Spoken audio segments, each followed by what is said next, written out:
তো আমরাও চাই, কিন্তু আমরা বলছি সব সংস্কার কখনোই শেষ করা যায় না।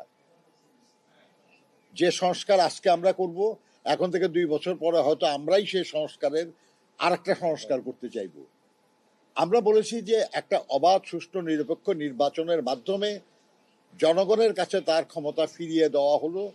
আমাদের এই সারা সময়টা যে 16 বছর, বিশেষ করে জুলাই আগস্টের যে ছাত্র শ্রমিক গণঅভ্যুত্থান, তার আকাঙ্ক্ষা, সেই আকাঙ্ক্ষা পূরণের জন্য একটা জাতীয় নির্বাচন এবং জনগণের হাতে ক্ষমতা ফিরিয়ে দেওয়াটা জরুরি।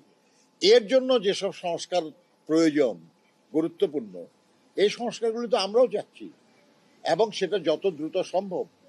এটাকে ঝুলিয়ে রাখা ঠিক হবে না। এটা সংস্কারগুলি করে একটা নির্বাচন আয়োজন করা, এবং খেলাফত মজলিসের পক্ষ থেকে বলা হয়েছে যে এই কাজটা করার জন্য এই বছরের বেশি সময় লাগার